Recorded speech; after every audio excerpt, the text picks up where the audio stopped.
저희가 저번 주에 이어서 레위기 말씀을 같이 계속 보고 있는데요. 사실 사람들이 이 레위기뿐만이 아니라 이 성경책을 잘 읽지 않는 이유 중 하나가 이 성경책이 내게 굉장히 실용적이지 않다라고 느껴지기 때문입니다. 사실 지금 이 AI 시대에, 정보의 홍수 시대에 정말 내가 당장 쓸 수 있는 그런 실용적인 지식과 정보들이 넘쳐나는 이때에 이 성경은 나의 삶과 문맥과 전혀 동떨어져 있는 것 같고, 내가 이 말씀을 통해서 예수님을 보는 것이 정말 나에게 큰 의미가 있을까라는 그러한 의심이 충분히 들 수 있어요. 자, 그런데 하나님께서 이 예수님의 십자가를 통해서 우리에게 구원을 베푸셨는데, 그 구원의 결과를 성경이 어떻게 또한 표현하냐면 우리를 그리스도 안에 두셨다라고 표현한다는 겁니다. 우리를 그리스도 안에 두셨다. 자, 그러니까요, 정말 하나님께서 예수님을 통해 우리를 구원해 주신 것이 맞다면 우리는 이 말씀을 통해 예수님을 볼 때에 우리 자신을 발견하게 되는 줄 믿습니다. 우리가 이 말씀을 통해 예수님을 알아가고 발견할 때에 그 그리스도 안에 있는 이 새로운 피조물이 된 우리 자신에 대해서 더욱 깊이 알아가고 발견하게 된다라는 거예요. 우리 예수님이 얼마나 강건한지 볼 때 우리가 그리스도 안에서 얼마나 강건한 자들이 되었음을 발견할 수 있으며, 우리 예수님께서 얼마나 부유하신지를 볼 때 우리를 그리스도 안에서 얼마나 부유케 하신지 우리 자신을 발견하게 된다라는 말입니다. 자, 보면요, 성경은요 우리를 그리스도와 공동 상속자라고 부르고 있어요. 이 말은 무슨 말이냐면요, 우리가 그리스도 다음으로 하나님의 유업을 이어받는 자라는 게 아니라 그리스도와 동일한 유업을 받는 자들이란 거예요. 그리스도께 합당한 그 모든 것이 우리에게 합당해졌다라고 말한다라는 것입니다. 자, 예수님께서 우리를 대신해서 십자가에서 죽으셨습니다. 이 대신해란 말은요, 우리를 대표해서예요. 즉, 예수님은 우리로서 십자가에서 죽으셨다라는 거예요. 그러니까 우리의 옛 자아가 십자가에서 죽었다라는 말입니다. 그리고 예수님은 부활하시고 하나님 우편에, 하나님 가장 가까운 자리에 앉아 있어요. 그 부활하신 예수님의 모습이 지금 내 모습이라는 거예요.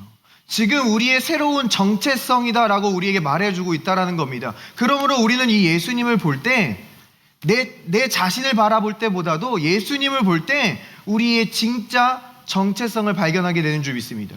사실 사람들은요, 이 자기 자신에게 매몰되어 있을 때 많은 정신적인 질병들이나 아픔을 경험하는 것을 보게 돼요. 내 자신의 아픔, 내 자신의 슬픔, 내 자신의 감정에서 벗어나지 못할 때 계속해서 배드 시나리오가 내 안에서 반복해서 재생되고 계속해서 내 안에서 나를 더 상처 주고 있는 우리 자신을 발견하게 된다는 겁니다. 심지어 우리의 어떤 업적과 우리 자신의 능력에 도취되면은 우리는 극도로 교만해지게 되고 우리는 극도로 이기적이게 되는 우리 자신을 발견하게 됩니다. 또한 우리의 어떤 연약함이나 우리의 실패에 매몰되게 되면은 열등감의 늪에서 헤엄치고 있는 우리 자신을 발견하게 된다는 거예요. 근데 우리가 이 말씀을 통해 예수를 볼 때 우리는 영광의 그 예수님의 모습으로, 영광에서 영광으로 변화되어 가는 줄 믿습니다. 우리는 우리 자신에게 갇히지 않고 우리 자신의 가능성이 아니라 예수의 가능성으로, 그 예수의 생명의 차원으로 살아가고 있는 우리 자신을 발견하게 된다는 거예요. 이것은 이 예수님의 제자 베드로의 삶 속에서 분명하게 보여지고 있죠. 예수님의 제자 베드로는 이 물 위를 걸어오시는 예수님께 완전히 몰입했어요. 그러다 어느덧 자신도 물 위를 걷고 있는 것을 발견하게 됩니다. 근데 문제는 언제 생겼습니까? 성경은요 분명히 말해주고 있어요. 바람을 보고, 베드로가 물 위를 걷다가 바람을 보고, 그 파도를 보고, 그 자신의 형편과 상황을 보고, 그 자신의 형편과 상황 속으로, 그 폭풍 속으로 빠져가고 있는 베드로의 모습을 보여준다는 겁니다. 그런데 잘 생각해 보세요. 사실 베드로가 이 물 위를 걷는 게요, 이 바람과 파도와는 전혀 상관이 없었다라는 말이에요. 이 바람이 안 불고 폭풍이 없고 정말 잔잔한 바다였다고 하더라도 베드로는 어차피 그 물 위를 걸을 수 있는 인생이 아니었다라는 겁니다.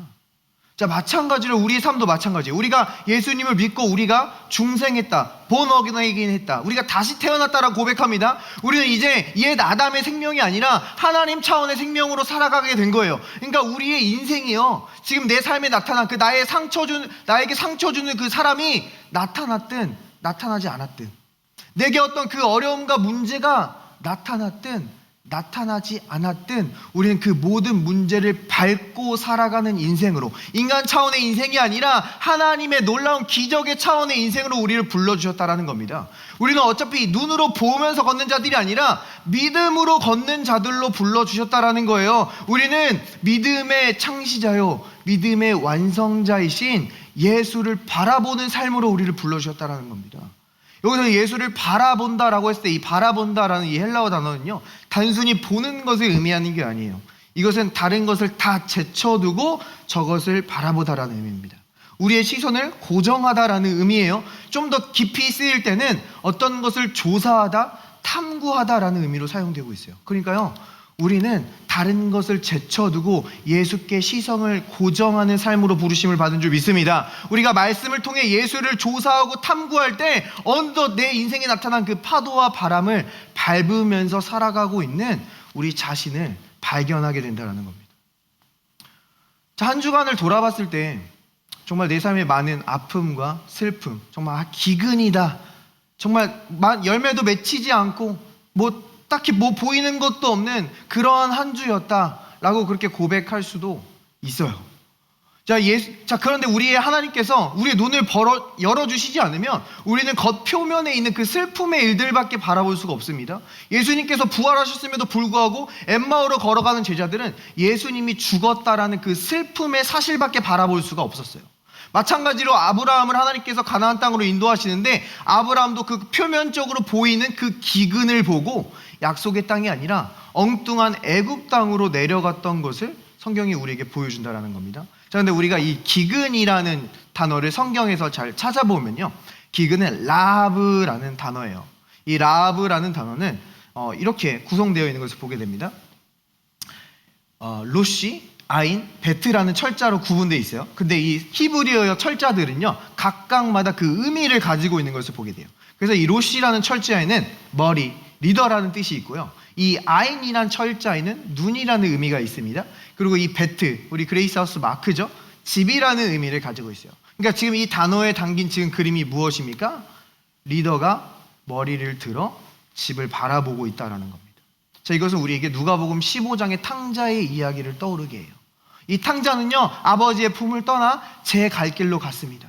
그곳에서 그 탕자는 기근과 결핍을 경험할 수밖에 없었어요. 근데 그곳에서 그가 눈을 들어 아버지의 집을 바라봤더니 그곳에는 그 아버지의 풍성한 공급과 따뜻한 사랑의 품이 그를 기다리고 있던 줄 믿습니다. 오늘도 우리가 눈을 들어 이 하나님의 임재를 사모하며 아버지의 집을 찾아 나왔어요. 우리가 이곳에서 성령이 우리의 눈을 열어 예수를 보게 하실 때 우리의 삶의 그 많은 결핍들을 아버지의 공급이 채워주실 줄 믿습니다. 우리의 많은 아픔과 상처를 그 아버지의 따뜻한 품으로 우리를 안아주실 줄 믿습니다.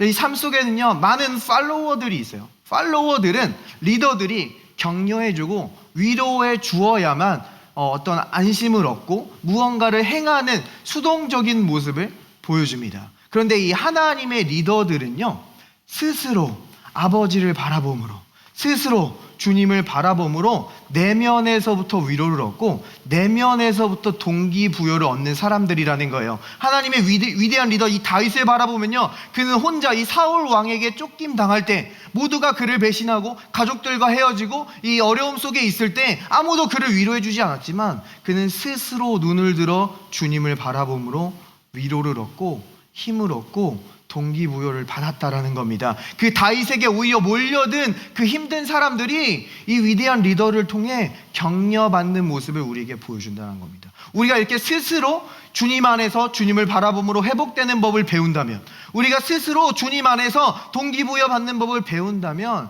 그 리더가 있는 곳은 정말 복된 곳이 되는 줄 믿습니다. 그러한 리더가 있는 가정, 그러한 리더가 있는 회사, 그러한 리더가 있는 이 교회에는 하나님의 축복이 가득하다라는 거예요. 하나님께서는 바로 여러분들을 그렇게 스스로 주님을 바라봄으로 회복되고 동기부여 받는 그러한 리더들로 세워주셔서 여러분이 가는 곳마다 이 하나님의 축복이 넘치도록 인도하여 주실 줄 믿습니다. 네, 오늘 저와 함께 이 레위기 말씀을 좀 더 살펴보기 원해요. 이곳 가운데에서 주님을 바라보기 원하는데요, 우리가 이 레위기에 있는 5가지 제사가 등장한다고 했잖아요. 다시 한번 떠올려 보면요, 번제, 소제, 화목제, 속죄제, 속건제가 등장합니다. 이 모든 것은 예수님과 그분의 십자가 사역을 보여주는 그림자라고 했어요. 자, 그런데 저번 주에는 우리가 그 예수님의 삶에 조금 더 초점이 맞춰져 있는 이 소제에 관한 말씀을 나눠봤습니다. 근데 오늘은 이 화목제에 관한 말씀을 집중해서 조명해 보고자 합니다. 이 화목제는 어떤 제사입니까? 어떠한 특징을 가지고 있어요? 레위기는 이 화목제를 이렇게 부르는 것을 보게 돼요. 여호와께 드릴 화목제물의 규례는 이러하니라.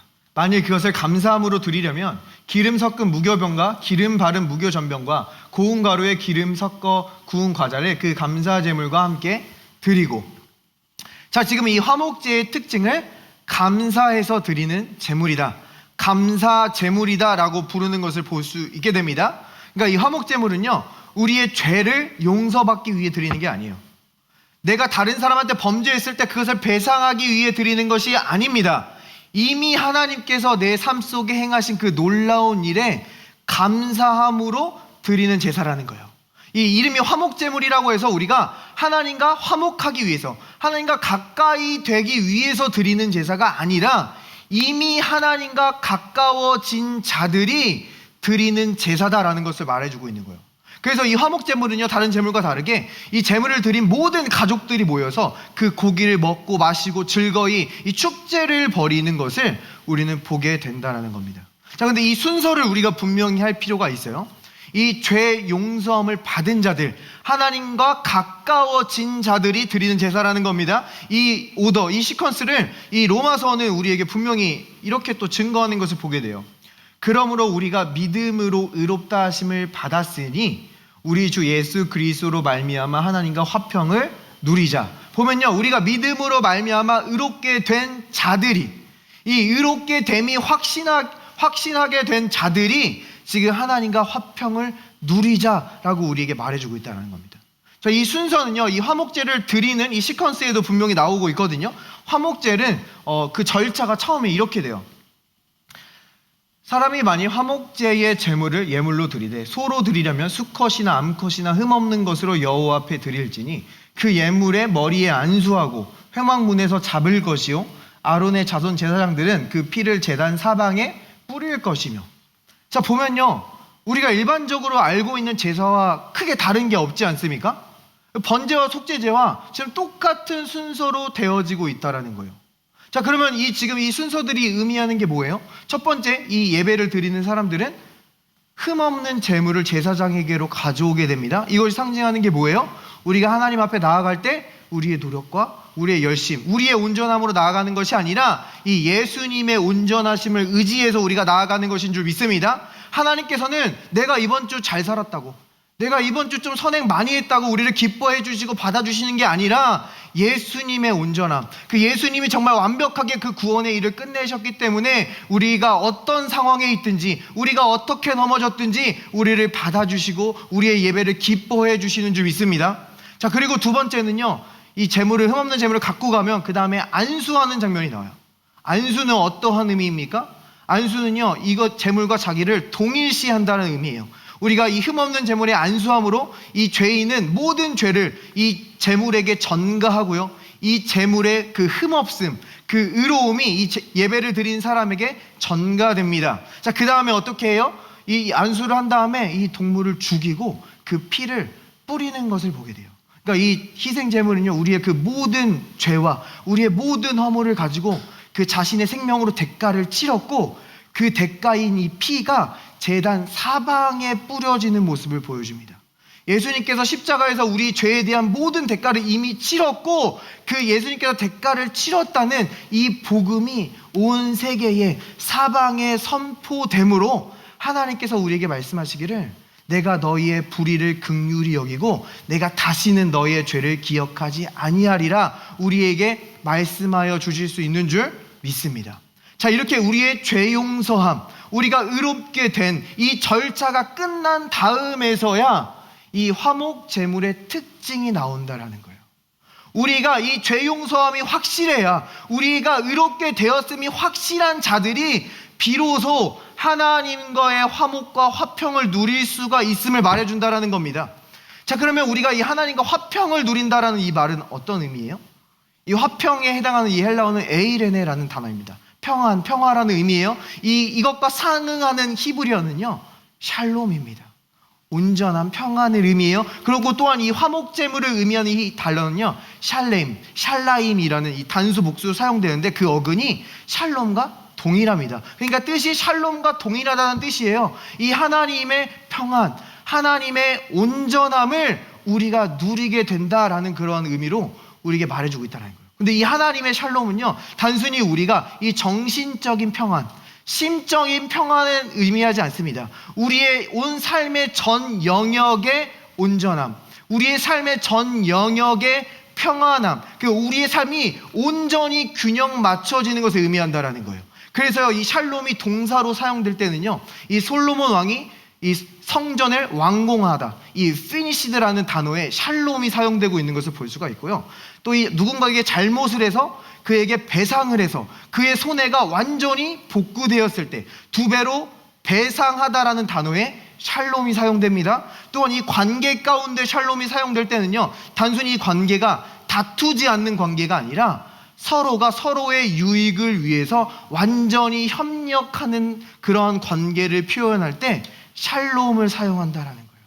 주님은요, 우리가 죄가 용서받고 우리가 의인이 된 그 다음에 우리가 거기서 끝나는 것이 아니라 우리의 삶의 전 영역에 온전한 이 샬롬을 누리길 원하시는 줄 믿습니다. 이 화목제는요, 구약에서 이 예수님의 십자가를 보여주는 그림자라고 했어요. 그러면 신약에서 드러난 이 화목제의 실체, 이 십자가를 성경은 또한 우리에게 어떻게 표현합니까? 골로새서는 이렇게 보여주고 있어요. 또한 그가 만물보다 먼저 계시고 만물이 그 안에 함께 섰느니라.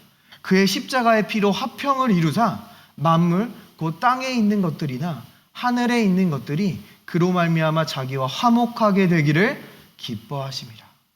주님께서 십자가에서 하늘에 있는 것, 땅에 있는 것, 그 모든 것의 온전함, 그 화평, 그 샬롬을 이루셨음을 우리에게 말해주고 있다는 겁니다. 근데 주님은요, 그 구체적인 동작을 어떻게 지금 설명하고 있냐면요, 만물이 그 안에 함께 섰느니라. 그가 누굽니까? 예수님을 말해주고 있는 거예요. 지금 예수님 안에 만물이 함께 섰다. 조금 의역되고 있는 건데요, 이 NASB 성경 보면요, 이 hold together라고 말해주고 있어요.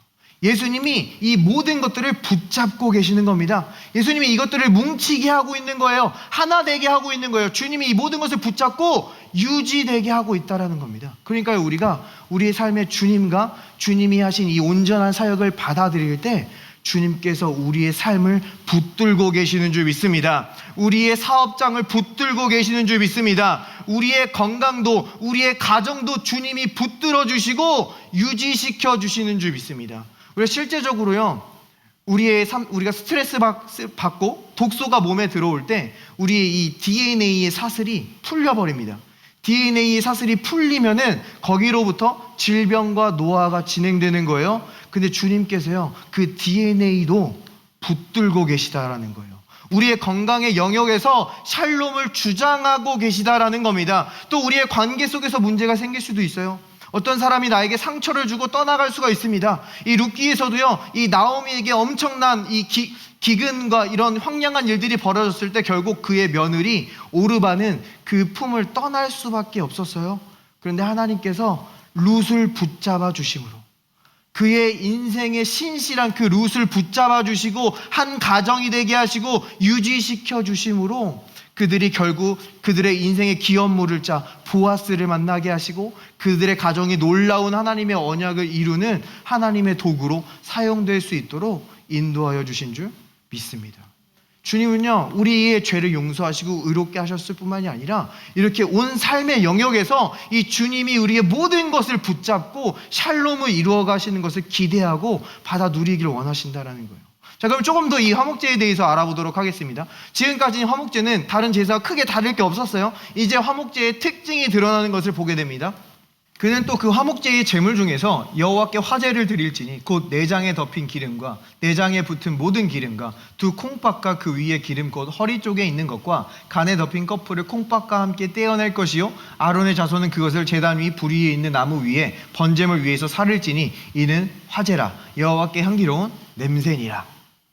자, 여기서 지금 반복되면서 좀 특징으로 보여지시는 게 있습니까? 뭐가 지금 좀 집중해서 반복되고 있는 것처럼 보이죠? 기름이죠, 기름. 제가 보면은 이 기름이 계속 반복돼서 드려지는 것을 보여요. 그러니까 이 기름이 어떤 밖에서 보이는 기름이 아니라 이 동물 안에 그 내장 가운데 붙어져 있는 기름을 하나님께 드리는 것이 이 화목제의 특징으로 보여진다는 겁니다. 속죄제에서도 이 기름을 드리긴 하거든요. 근데 그 속죄제를 설명할 때 어떻게 설명하냐면 이 화목제의 기름을 떼는 것처럼 드리라. 이 기름을 떼내어 드리는 것을 이 화목제의 특징으로 몰아주는 것을 우리는 보게 된다는 겁니다. 자, 그럼 이 기름은 무엇을 의미합니까? 성경에서 이 기름은 이 풍요로움을 의미해요. 근데 이 기름이 지금 눈에 보이는 기름이 아니라 이 내면에, 그 숨겨져 있는 내면의 풍요로움을 의미하는 겁니다. 자, 또한 이 기름에 해당하는 이 히브리어를 살펴보면요, 이 헬레브라는 단어거든요. 이게 베스트, 초이스 파트, 이 가장 좋은 부분, 가장 최선의 것을 나타낼 때도 이 헬레브라는 단어가 동일하게 사용되고 있습니다. 그래서 성경에서 하나님께서 이스라엘을 축복하실 때 지극히 아름다운 밀을 먹이셨다라고 표현하거든요. 그 지극히 아름다운에 해당하는 단어가 바로 이 헬레브라는 단어예요. 그러니까 이 지금 기름을 하나님께 드린다는 말은요, 지극히 아름다운 예수님의 내면이, 그 마음의 중심이 하나님께 드려지고 있음을 우리에게 보여준다는 겁니다. 이것은 단순히 기름이란 단어뿐만이 아니라 이 모든 내장 기관의 이름을 통해서 증거해주고 있는 것을 보게 돼요. 두 콩팥과 그 기름 곧 허리 쪽에 있는 것과 간에 덮인 커플을 콩팥과 함께 떼어낼 것이요. 여기서 지금 잘못 표시됐는데 기름이 아니라 이 콩팥에 해당하는 그 히브리어가 킬야라는 단어거든요. 이 킬야의 어근은 먼저 킬야라는 단어는 주님께서 우리의 심장과 폐부를 시험하신다라고 할 때 그 우리의 그 내면, 깊숙이 우리의 중심을 나타내는 단어입니다. 그리고 그 어근은 완벽함, 온전함이라는 뜻을 가지고 있다는 거예요. 그 주님의 내면의 그 온전함, 완벽함을 보여주는 거예요. 또 보면요, 여기 이 허리, 이 옆구리 쪽을 의미하는 이 케셀이라는 단어는요, 또한 동일하게 자신감과 희망, 어떤 confidence, 정말 이 확신에 찬 그러한 것을 나타내는 단어입니다. 우리 주님 안에는요, 어떤 사역을 하든 간에 그 하나님에 대한 이 자신감이 있었어요. 그리고 또 마지막을 보면요, 이 커플이라는 단어, 이 요테렛이라는 것의 이 어근을 보면 이 우월성, 부요함을 나타내는 이 그러한 의미를 가지고 있다는 겁니다. 그러니까 이 주님의 그 온전함, 부요로우심, 그 월등함, 뛰어남이 지금 하나님께 드려지고 있는 그림을 우리에게 보여준다는 겁니다. 하나님은요, 인간의 외모를 보시지 않습니다. 중심을 보시는 분이에요. 근데 우리 인간의 중심은 너무나 갈대 같다라는 겁니다. 우리가 어느 날에 하나님 정말 사랑합니다. 내가 하나님을 위해 살겠습니다. 그런데 또 어떤 시험과 환난이 오면 하나님 정말 살아계시는 거 맞습니까? 저 사랑하시는 거 맞아요? 제가 정말 주님을 위해 살아야 할까요? 여러 가지 의심들이 불러일으키는 것을 보게 돼요. 근데 우리 주님의 중심은 온전하셨다라는 거예요. 흔들림이 없으셨다라는 거예요. 주님이 십자가를 지러 가실 때 그 겟세마네 동산에서 그 우리의 모든 죄악과 스트레스와 그 모든 고뇌를 짊어지시고 피땀 흘려 기도하실 때 우리 주님은 뭐라고 기도하셨습니까? 그러나 아버지의 뜻대로 하옵소서. 주님은 그 극심한 스트레스와 압박 가운데서도 그분의 온전한 중심을 아버지께 드리신 줄 믿습니다. 이 예수님의 십자가를 이 신약성경에서 또한 어떻게 표현하면요, 그 앞에 있는 기쁨을 보시고 십자가를 참으사 부끄러움을 개의치 아니하셨다라고 우리에게 말해줘요. 그 앞에 있는 기쁨이 도대체 무엇입니까?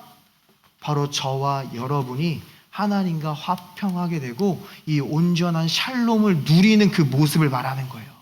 여러분의 가정이 회복되고, 여러분의 건강이 회복되고, 여러분의 그 경제적인 영역 속에서 주님의 그 풍성함을 누림으로 그 얼굴에 있는 그 미소, 우리 얼굴에 있는 그 기쁨을 보시기 위해서 주님은 십자가에서 우리가 받아야 할 그 모든 진노와 심판과 저주를 견뎌주셔서 우리를 위한 그분의 구원을 완성하여 주신 줄 믿습니다. 이 주님의 내면의 온전함, 그 주님의 그 완전함이 지금 하나님께 드려지고 있는 것을 우리에게 보여준다는 거예요. 자, 근데 이 기름이 드려질 때의 특징이 있습니다. 이 기름이 그냥 드려지는 게 아니라요, 아론의 자손은 그것을 제단 위 불 위에 있는 나무 위에 번제물 위에서 살을 지니 이는 화제라 여호와께 향기로운 냄새니라. 그러니까요, 이 기름이 그냥 생으로 혼자 드려지는 게 아니라 이미 번제단에는 번제물이 드려지고 있습니다. 이 번제물이 드려질 때 이 연기는 하나님께 향기로운 냄새로 올라가요. 우리가 저번 주에 말씀을 나눴듯이 하나님께 향기로운 냄새가 올라가면 어떻게 해요? 하나님께서는 반드시 축복하신다라는 겁니다. 그런데 이 불타고 있는 이 제단 가운데 기름을 뿌리면 어떻게 돼요? 불이 활활 타오르게 된다는 거예요. 그 불이 더욱더 강렬하게 탄다라는 거예요. 이 향기로운 냄새가 더욱더 강렬하게 하나님께 올라가고 우리는 이 강렬한 축복 가운데 있게 되는 것을, 그 그림을 우리에게 보여준다라는 겁니다. 자, 그런데요, 잘 보면요, 화목제는요 의무가 아니에요. 드려도 되고 안 드려도 됩니다. 화목제는 이 하나님께서 내가 행하신 일로 말미암아 감사한 자들이 드려야 된다는 거예요. 우리의 죄를 위한 제사는 반드시 드려져야 됩니다. 우리의 삶 속에서 우리가 죄 용서받았음을, 주님께서 우리의 십자가 지셨음을 우리는 그것을 반드시 믿고 받아들여야 돼요. 그건 필수적인 거예요. 그런데 우리 이 주님의 그 깊은 마음, 그 주님 내면에 있는 그 온전함, 그것을 다 알지 못할지라도 우리는 구원을 받을 수 있으나, 우리가 그 주님의 그 깊은 내면, 그 주님을 알아가면 알아갈수록, 우리가 샬롬을 누리길 원하는 그 주님을 알아가면 알아갈수록 우리는 더욱더 큰 축복 가운데 있을 수밖에 없음을 우리에게 드러내주고 있다는 겁니다. 이것은요, 화목제물이 처음 언급되는 성경에서 동일하게 증거해주고 있어요. 내게 토단을 쌓고 그 위에 내 양과 소로 내 번제와 화목제를 드리라. 내가 내 이름을 기념하는 모든 곳에서 내게 임하여 복을 주리라. 여기 보면요, 하나님께서 말씀하시기를 내 이름을 기념하게 하는 모든 곳에서 지금 이 화목제가 드려질 것을 말해주고 있어요. 이 하나님의 이름이 기념하게 되는 곳이 어디입니까? 하나님의 이름이 높임받고 하나님의 이름이 존중받는 곳은 어떤 곳이에요? 하나님께서 놀라운 구원의 일을 행한 곳이라는 거예요. 하나님께서 이스라엘 백성들에게 놀라운 축복을 하셨을 때, 그들을 번성하게 하고 그들을 지켜주시고 그들을 전쟁에서 승리하게 해주셨을 때, 하나님의 놀라운 구원의 축복이 부어졌을 때, 그 하나님의 이름이 존중받는 곳에서 이 화목제를 드려라라고 말씀해주고 있는 거예요. 그러니까 이미 하나님의 축복이 부어졌어요. 근데 그 축복에 대해서 이것은 내 노력이 아니요, 내 실력이 아니요, 내 지혜가 아니라 하나님께서 하신 일이다라고 인정하는 사람들은 거기서 감사함으로 화목제를 드린다라는 거예요. 그럼 봐봐, 축복이 있고요, 감사함이 있어요. 그 다음에 지금 또 뭐라고 말해주고 있어요? 내가 반드시 임해서 축복하리라. 이 축복에 완전히 샌드위치처럼 쌓여져 있는 모습을 우리에게 보여준다라는 거예요. 화목제는요, 우리가 드려도 되고 안 드려도 됩니다. 그런데 우리가 이 주님의 그 깊은 내면을 알아가면 알아갈수록, 우리가 샬롬을 누리길 원하시는 그 주님을 알아가면 알아갈수록 우리는 이 축복의 샌드위치를 벗어날 수 없게 되는 줄 믿습니다. 이 시퀀스를요, 이 시편 저자의 고백을 통해 우리는 더 분명히 알 수 있어요. 내 영혼아 여호와를 송축하며 그의 모든 은택을 잊지 말지어다. 그가 내 모든 죄악을 사하시며 내 모든 병을 고치시며. 이 여호와의 은택을 노래할 때 가장 첫 번째 뭐가 나와요? 그가 내 모든 죄악을 사하시며. 우리의 죄가 용서받았음을 확실히 아는 자들, 그 다음에 뭐가 나와요? 내 모든 병을 고치시며. 우리의 건강의 영역에서도 샬롬을 누리시기를 원하시는 그 하나님의 마음이 분명히 보여지고 있다는 겁니다. 어떤 분들은요, 예수님의 십자가는 나의 죄만 용서한 것이지 나의 건강과는 전혀 상관없어. 건강은 그냥 내가 건강한 거 먹고 내가 노력하고 내가 좀 좋은 습관을 가져야 유지되는 건 아니겠어? 하나님께서 그런 것까지 신경 쓰시겠어? 라고 생각하시는 분들도 있어요. 또 어떤 분들은 하나님께서 이 고난을 통해, 나의 질병을 통해 나를 훈련하신다. 내게 어떤 병을 줘서 나를 단련하신다. 이 질병은 내게 축복이야. 이렇게 고백하시는 분들도 있어요. 그런데 이 고백이 조금 왜곡됐다고 해서 그들이 천국에 못 가는 건 아닙니다. 그들의 죄가 용서받았고 예수님을 받아들였으면 그분의 천국이 확정되었어요. 그런데 우리의 전 삶의 영역에서 이 샬롬은 누릴 수가 없다라는 겁니다. 우리 주님의 깊은 마음은요, 이 예수 그리스도께서 그가 치르신 대가로 우리가 건강의 영역에서도 그 온전함과 샬롬을 누리시길 원하시는 줄 믿습니다. 이 나병 환자를 만났을 때 예수님께서 뭐라고 하셨어요? 내가 원하노니 깨끗함을 받으라. I'm willing. 주님이 정말 그자가 나음을 입기를, 온전케 되기를 간절히 원하시는 주님의 마음을 드러내신다라는 겁니다. 예수님의 십자가 당시에요, 경범죄자들은 그냥 채찍에만 맞았습니다. 중범죄자들은 십자가에 못 박혔어요. 근데 예수님은 채찍에 맞으시고 십자가에 못 박히셨다는 거예요. 왜요? 그가 채찍에 맞으심으로 우리가 나음을 입게 하기 위해서.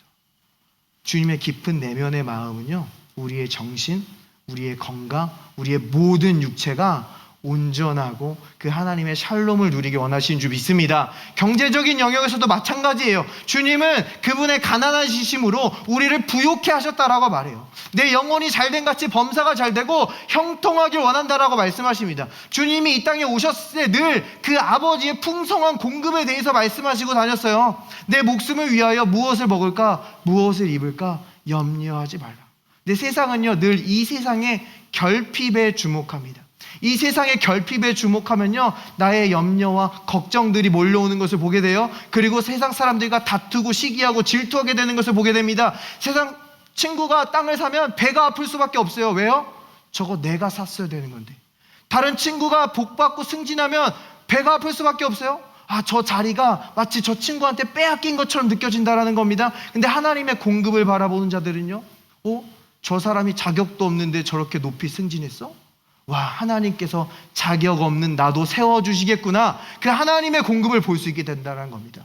와, 저자가 그 값없이 저렇게 놀라운 선물을 받았어? 그럼 우리도 그 하나님의 공급을 보면서 와, 나도 값없는 하나님의 축복을 받겠구나. 그 하나님의 공급을 사모하게 된다는 거예요. 그래서 하나님께서는요, 이 아브라함의 가정을 택하셔서 그 가정에게 하나님의 놀라운 관대하심과 공급을 부어주심으로 믿음으로 아브라함의 자녀들이 된 우리들이 그 하나님의 놀라운 언약을 사모하며 살 수 있도록 우리를 인도하여 주시는 줄 믿습니다. 또한 이 십자가에서 그분이 가장 귀하게 여기는 것, 가장 비싼 것, 바로 예수 그리스도의 생명을 우리에게 주심으로 그 아들과 함께 우리에게 모든 것을 주실 것을 우리가 믿고 담대하게 하나님께 구하며 살아갈 수 있도록 우리를 인도하여 주시는 줄 믿습니다. 자, 그런데요, 우리가 이 화목제를 그러면 어떻게 실제적으로 우리의 삶 속에서 누릴 수가 있는 겁니까? 이렇게 놀라운 샬롬이 약속되어 있는데 우리가 실제적으로 이 일상생활 속에서 이 화목제를 누리는 건 어떤 개념이에요? 자, 보면요, 이 화목제가 성경은 이렇게 불러요. 제사장은 그것을 제단 위에서 불사를지니 이는 화제로 드리는 음식이요 향기로운 냄새라. 모든 기름은 여호와의 것이니라. 지금 이 화목제물에 드리는 기름을 지금 누구 거라고 하고 있어요? 여호와의 것이다.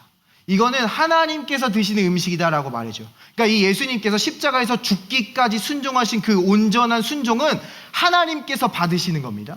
그것은 하나님의 거예요. 그럼 우리가 이 화목제에서 우리가 받고 우리가 누리는 것은 무엇입니까? 이어서 이렇게 설명하고 있어요. 여호와의 화목제물은 그 사람이 자기 손으로 가져올지니 그 제물의 기름과 가슴을 가져올 것이요 제사장은 그 가슴을 여호와 앞에 흔들어 요제를 삼고 그 기름은 제단 위에서 불사를 것이며 가슴은 아론과 그의 자손에게 돌릴 것이며. 자, 지금 아론과 아론의 자손들이 지금 무엇을 받고 있어요? 이 화목제물의 그 가슴 고기를 받는 장면을 우리에게 보여줍니다. 성경에서 이 가슴은 무엇을 우리에게 보여줍니까? 애정과 사랑을 보여준다라는 거예요. 자, 그럼 이게 누구의 애정과 누구의 사랑입니까? 제사를 드리는 사람의 그 가슴을 받은 게 아니에요. 이 화목제물의 가슴을 받았다라는 겁니다. 우리의 화목제물 대신 예수 그리스도의 사랑을 말해주고 있는 거예요. 자, 그게 1차적으로 지금 누구의 음식이라고 말해주고 있어요? 아론은 대제사장이에요.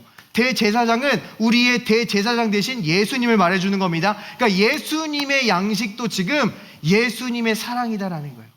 우리의 사랑을 양식 삼지 않습니다.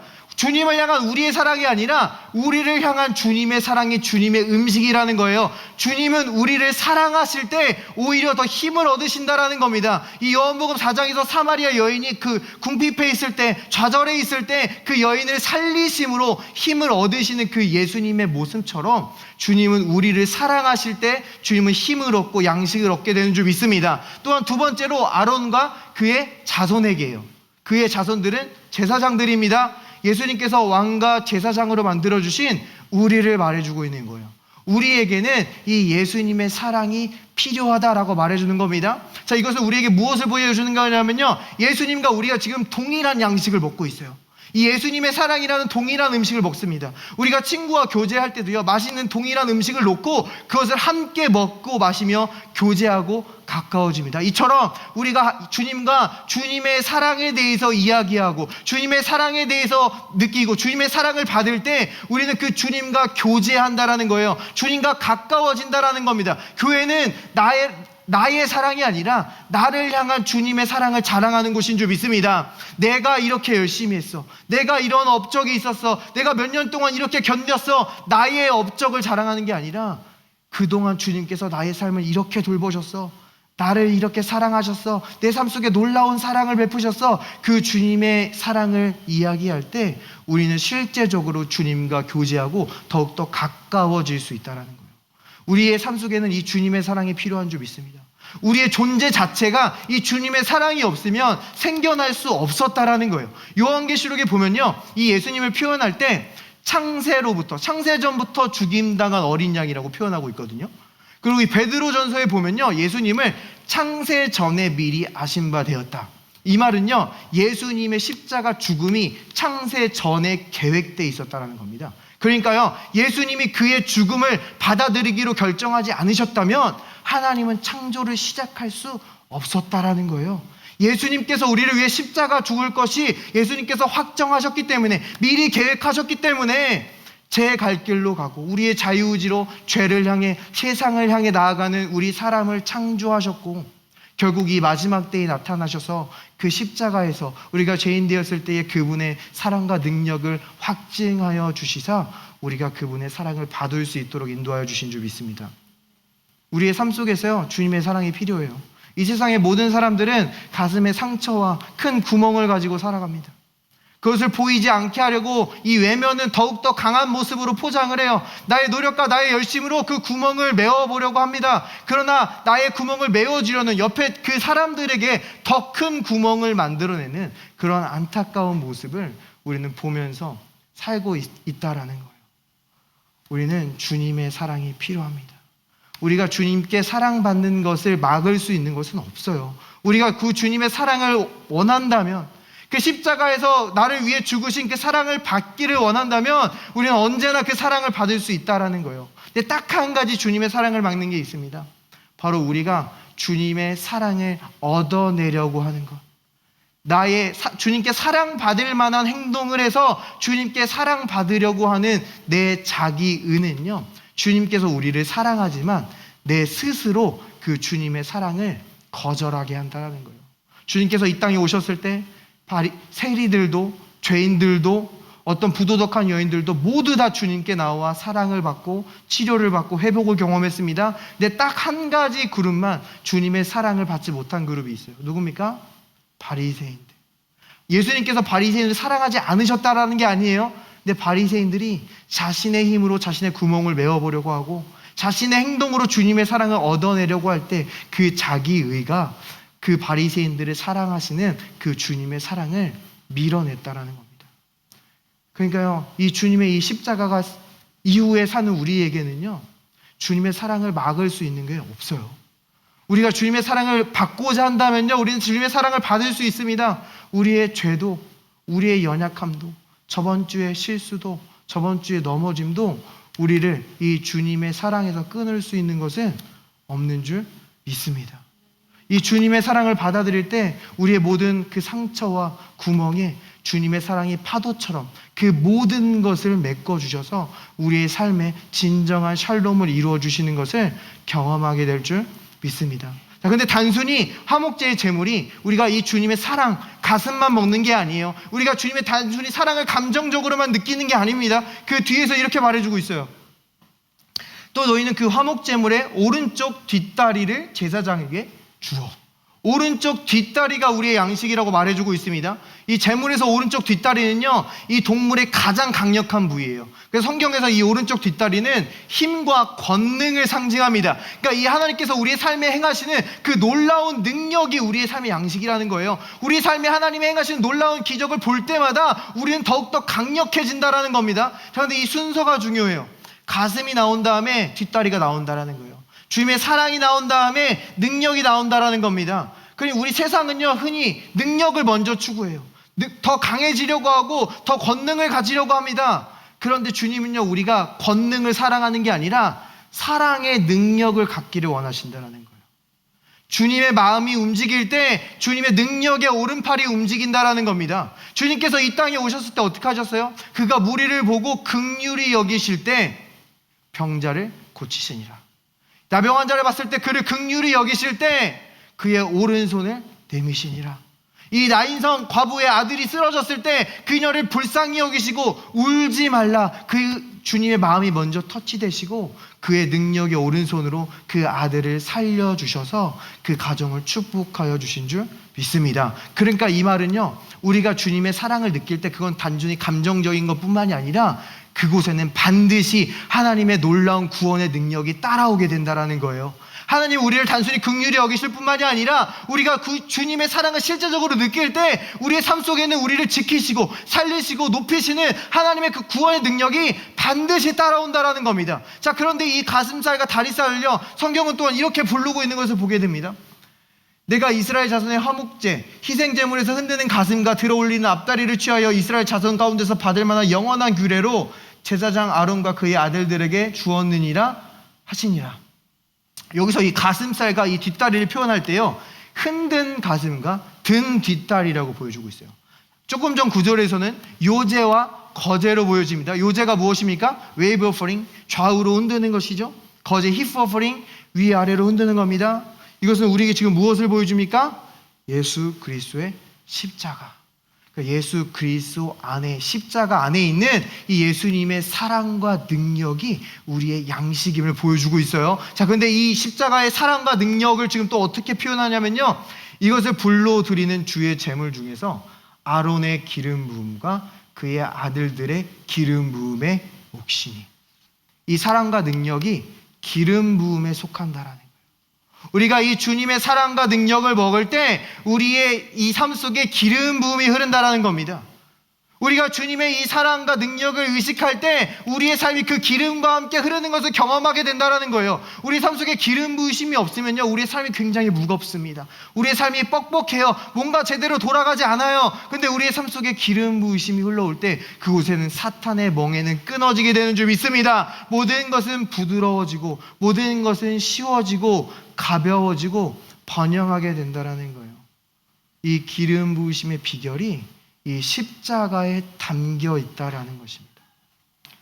유대인들은 표적을 구하고 헬라인들은 기적을 구합니다. 그러나 우리는 그리스도가 십자가에서 못 박히신 것을 정해요. 그리스도는 유대인들에게 거리끼는 것이고요, 헬라인들에게 미련한 것이에요. 그러나 우리 부르심을 입은 자들에게는 그리스도는 하나님의 능력이요 하나님의 지혜니라. 하나님의 어리석음이 사람보다 지혜롭고 하나님의 연약함이 사람보다 강하니라. 말씀을 마무리하도록 하겠습니다. 우리는 모두 이 온전한 샬롬을 누리기를 원합니다. 이 온전한 평안을 경험하길 원해요. 그런데 그 평안이요, 우리가 심호흡을 한다고, 우리가 특정한 자세를 취한다고 우리가 얻어낼 수 있는 게 아니라는 거예요. 주님은요, 이 평안은 이 십자가로부터 우리가 받는 거라고 말해줍니다. 그래서 주님이 십자가를 지러 가실 때 제자들에게 이렇게 말씀하셨어요. 평안을 너희에게 주노니 곧 나의 평안을 너희에게 주노라. 내가 너희에게 주는 것은 세상이 주는 것과 같지 아니하니라. 너희는 마음에 근심하지도 말고 두려워하지도 말라. 주님께서 우리에게 그 주님의 평안을 주노라 라고 말씀하십니다. 이 주님의 평안은 세상의 것과 같지 않아요. 자, 우리가 받는 평안이 이 세상에서 얻어내는 평안과 다르다는 이 의미는요, 이 세상의 것들, 나에게 상처 주는 사람들, 나의 문제, 나의 어려움이 나의 평안을 뺏어갈 수 없다라는 거예요. 우리 평안의 열쇠가 다른 사람들 손에 쥐어져 있지 않다라는 겁니다. 우리의 평안이 다른 사람들 손에 달려 있다라면요, 우리는 영원히 평안할 수 없어요. 왜냐하면 우리가 우리 옆에 있는 사람조차도 어떻게 할 수 없기 때문입니다. 주님은요, 성경에서 우리가 이 땅을 살아갈 때에 실족하게 하는 일이 없을 수 없다라고 말해주고 있어요. 그런데 여기서 이 실족하게 하다라는 이 헬라어 단어를 보면요, 이 단어는 올가미, 함정이라는 의미를 가지고 있어요. 사단은요, 우리를 실족하게 하는 그 실망, 그 상처 가운데 우리가 갇혀 있길 원한다는 거예요. 마치 원숭이의 덫처럼. 원숭이의 덫은 무엇입니까? 원숭이가 그 덫 가운데 손을 내밀면서 바나나를 잡으면 원숭이는 그 팔을 빼지 못합니다. 그런데 원숭이는 그 바나나를 놓으면 언제든지 팔을 뺄 수 있다는 거예요. 근데 원숭이는 그 바나나를 끝까지 놓지 못한다라는 거예요. 그 올가미 가운데 있다는 겁니다. 사단은요, 우리가 그 상처를 붙잡고 놓아주지 않길 원해요. 그 실망 가운데, 그 상처 가운데 영원히 붙잡혀 있기 원한다는 겁니다. 또한 우리는요, 우리의 이 완벽한 기대감에 붙잡혀 있을 때가 있어요. 나의 완벽함에 의해서 우리가 평안을 누리길 원한다는 겁니다. 나의 완벽한 계획, 나의 완벽한 실행, 나의 어떤 완벽한 퍼포먼스 안에서 평안을 누리려고 한다면 우리는 영원히 평안할 수 없어요. 왜냐하면 우리는 깨져 있고 연약한 존재이기 때문에 계속해서 부족함을 느낄 수밖에 없다는 겁니다. 내가 가장으로서 부족함을 느끼고, 자녀로서 부족함을 느끼고, 하나님의 사람으로서 계속해서 부족함을 느낄 수밖에 없다는 거예요. 그런데요, 이 그리스도인을 붙잡고 핍박하고 감옥에 넣었던 이 사도 바울이 자신의 사명과 자신의 이 관계에 대해서 이야기할 때 그 말씀이 우리에게 큰 위로를 주는 것을 보게 됩니다. 사도 바울은 이렇게 고백했어요. 우리가 무슨 일이든지 우리에게서 난 것 같이 스스로 만족할 것이 아니니 우리의 만족은 오직 하나님으로부터 나느니라. 여기서 이 만족이란 단어는요, 충분함, 자격이라는 말이에요. 그러니까 이 사도 바울이 그렇게 못나게 살았지만 그가 사도로 살아갈 수 있는 이 자격은 자신의 완벽함과 실력에서 온 것이 아니라 하나님으로부터 왔다라는 거예요. 예수 그리스도의 십자가가 사도 바울을 자격 있게 했다라는 겁니다. 우리가 이 관계와 어떤 우리에게 주신 자리 가운데서요, 나의 퍼포먼스로 인정받고 그 관계를 하고 자리에 서려면 우리 스트레스 받을 수밖에 없어요. 그건 온전한 관계가 아닙니다. 나의 퍼포먼스가 무너질 때 그 관계는 깨어지게 돼 있어요. 그런데 하나님의 특별한 은혜가 있는 관계가 있다는 겁니다. 하나님의 특별한 호의가 흐르는 관계와 자리가 있다는 겁니다. 우리가 그 위로부터 오르는 충만함을 의지하여 그 자리에 서 있고 관계할 때 우리는 스트레스 없이 그 모든 것을 샬롬 안에서 누릴 수 있게 되는 줄 믿습니다. 제가 신학생이었을 때요, 대학생 때 정말 열정을 가지고 주님을 위해 살아보겠다고 막 그렇게 다짐하고 뭔가 열심히 했는데 여전히 부족한다. 아, 나는 언제 성장하지? 나는 언제 저 멋있는 하나님의 사람들처럼 사역하지? 그런 절망과 낙심에 빠져 있을 때가 있었습니다. 그날은 비가 오는 날이었는데요, 그 비 오는 거리를 터벅터벅 우산을 쓰고 걷고 있었어요. 근데 저기 반대편 횡단보도에서 어떤 우산을 쓴 아저씨가 서 있었습니다. 우산으로 얼굴을 가리고 있어서 얼굴은 정확하게 보지 못했는데 그냥 아저씨처럼 보였어요. 그런데 그분이 단순히 흥얼거리는 게 아니라 정말 분명한 목소리로 이 찬양을 부르는 것을 들었습니다. 십자가 십자가 내가 처음 볼 때에 나의 맘의 큰 고통 사라져 오늘 믿고서 내 눈 밝았네 참내 기쁨 영원하도다. 우리 다 같이 불러볼까요? 십자가 십자가 내가 처음 볼 때에 나의 맘의 큰 고통 사라져 오늘 믿고서 내 눈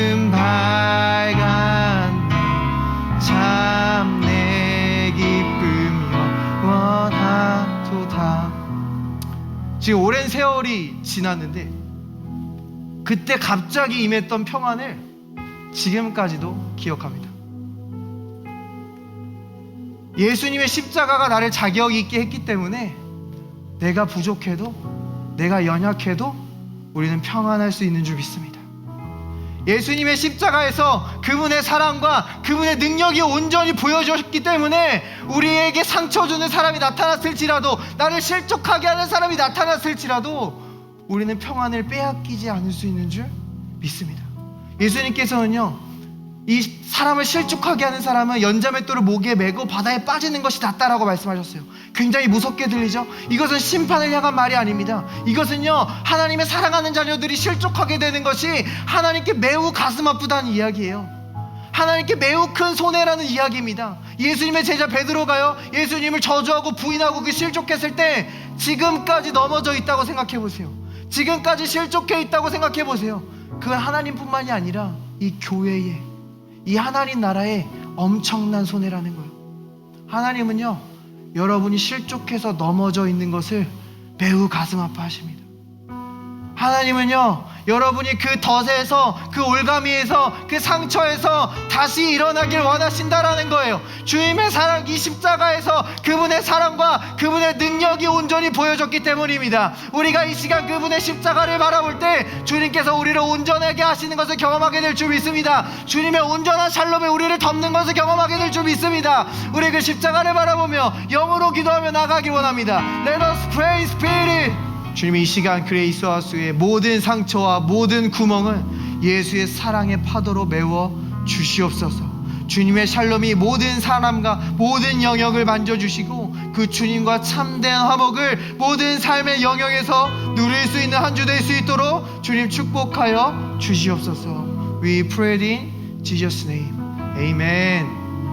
네, 이 좋은 주님을 아직 영접하지 않으신 분이 있다면 저와 함께 기도했으면 좋겠어요.